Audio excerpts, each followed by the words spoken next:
Hello. Yeah. So, we're gonna do things a little bit different today. If you can't tell already, we need to talk about someone special. Someone very near and dear to me.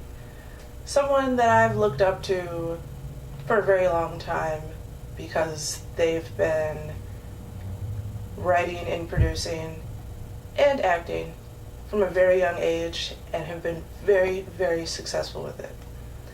And that person is Jonah Hill Feldstein. And if that interests you, stick around. Why do we need to talk about Jonah Hill besides the fact that he's the most beautiful man in Hollywood right now? But for some reason, there are people who think that he can't act. If you could adopt a personality trait or mannerism from one of your Moneyball co-stars, what would it be? What would it be? A personality Any trait? one of them. If they're sitting right here, that could be one of them. If it's Phil Hoffman, whatever. No. I got to go with a serious actor. Okay. Or that he is still Seth from Superbad, even though it's been 11 years. And I'm not gonna lie to you guys, I used to be one of those people. In the past, I wouldn't even have called him an actor because I felt like he was playing the same character over and over again. I felt like that got old pretty quickly, and I feel like he saw that and he wanted longevity in his career, so he switched things up. So, in defense of my man, I'm going to rank the top 10 Jonah Hill performances of all time. So, at number 10, who's just playing around with his best friends and acting like a hyperbolized version of himself, and this is the end. And he's very funny in that movie, but come on, dude. Like, if you've seen the movie, that's why it's at number 10, and that's why I can see how people don't take him seriously, unfortunately.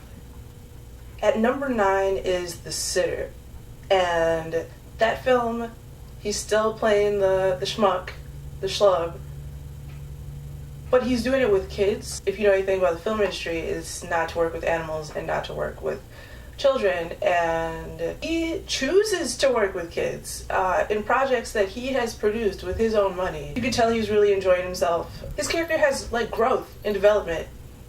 The next film at number 8 is War Dogs. Jonah was really pushing himself, and you can tell because, I mean, I've never met the man. He could be the devil for all I know. He's not. But I know for certain that he is not a manipulative arms dealer who would sell his soul to the devil for some cash. So he really did do a transformation in this, and he perfected his laugh, which is so annoying. So there was a lot of effort put into this one. But was it revolutionary? No, which is why it's at number 8. At number 7, still not a stretch. And I know, you're thinking, what the fuck? You're trying to prove that this man is talented, that he does have range, that he is unexpected. But I gotta put it in there, and that's 21 Jump Street. Okay, Schmidt, Schmidt is different than the schmucks that he's played in the past. He's still a schmuck, but he has drive. He is good at something. He is confident. He saves the day. Like, he's the hero. This is the first time that Jonah is playing the hero. He also plays the straight man to Channing's goofball. And that's interesting because, like I said, it's usually Jonah doing the dumb shit and someone else reacting like, what the fuck, like Michael Cera. And he's getting a little out of his comfort zone. He's expanding his humor. It's more slapstick. He's singing, getting his ass beat. Like, I don't know. It's a different kind of Jonah that I hadn't seen prior to this film. And I really enjoyed it. And at number 6, we have Moneyball. A film where, when I first saw it, I was like, they just nominated anybody in the Best Supporting Actor Oscar category, huh? Because he once again, he didn't blow me away. I feel like this is a character he's very much like.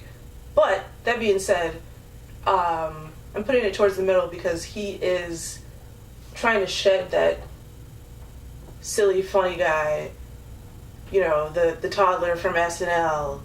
You know, he's trying to be an adult in this film, and he's still funny, but he plays a very timid character, very meek, and I think that was a reflection of what he was going through at the time, because here he is, this guy who gets asked outrageous questions about his weight and unattractiveness, playing with these two powerhouses, Mr. William Bradley Pitt and Philip Seymour Hoffman, may he rest in peace.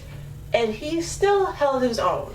To be nominated for an Oscar before you're 30, not once, but twice. And we'll get to that second performance later, but this film was when he basically told the world, look out for me. So, at number 5, Jonah is not playing himself. He's stated this before in interviews, is Superbad. Jonah is very good at improv. He's very good at thinking on his feet, and he's very funny. And he does that in Superbad. Like, yes, Evan and Seth scripted it, but they knew who the fuck they were casting. How he navigated through the world to deal with pain and happiness is to crack a joke. And he's able to do that on the spot, which is why Superbad was so successful. So I gotta give credit where credit is due. Superbad at number 5, for sure. So, at number 4, we have Jonah Hill's most terrifying performance in the film Cyrus. Directed by the Duplass brothers, written and directed by those disturbing fucks. It wouldn't be a Duplass film if I didn't scream while watching it. Cyrus had me fucked up. Like, I genuinely love Jonah Hill. I would save him in the race war. Like, my heart beats for that man. Like, no lie. But watching Cyrus, I would have beat that nigga's ass. Like, straight up. He was the most disturbing character ever. He was so evil and manipulative and gaslighting, and like, that just proves that was a good performance, that was acting, because that's very much outside of his realm. Yes, he's being funny, but he's also being very passive-aggressive. I'd say this character was a prototype for Jonah Hill, and this is the end. I'm sorry, I just looked at Amy Adams and I got distracted. At number 3 is what everyone would say is his best performance, if I polled people, and that is The Wolf of Wall Street. Donnie is a force. He has problems, and he doesn't even know he has problems. And Jonah was so prepared to play him. Like, there were bigger actors gunning for this role. Like, prior to this film, you know, the only, serious dramatic role he's done is Moneyball. And if I were Martin Scorsese, I'd be like, kid, I'm very flattered that you love me and that you're a fan of me. You've been watching me since the mid-90s, but, like, I don't know you like that. Like, Jonah knew that, which is why he took a significant pay cut. Like, Leo got paid millions of bucks to be in that movie. Jonah got paid 60 G's, the very minimum wage he could have got paid, because he was that fucking serious about playing this role. And he met Martin, and he campaigned himself to him. He auditioned. Jonah had an audition since he was set. And this is when, you know, he got on everyone else's radar. He's been on my radar forever, hello, which is why I'm making this video. But this is when people started being like, he's not just the kid from Superbad. Jonah worked his ass off for this role. So he's got the fall season, which are very disturbing if you're sexually attracted to him, FYI. He wears the teeth, and this man sits on the phone with a Hawaii Best Buy for 3 hours a day so that he can get used to those chompers. I know I'm saying this from a really biased standpoint, but If there was like a Donnie origin story, I'd watch that shit. At number 2, we have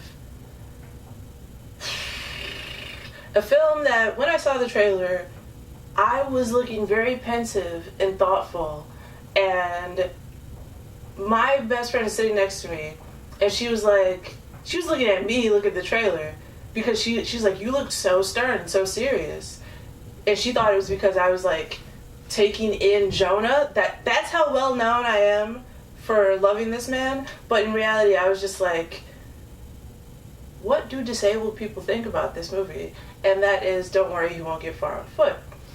I won't get into all of that and how I feel about the film. This is not a review of that film. This is a review of Jonah in that film, playing another character named Donnie.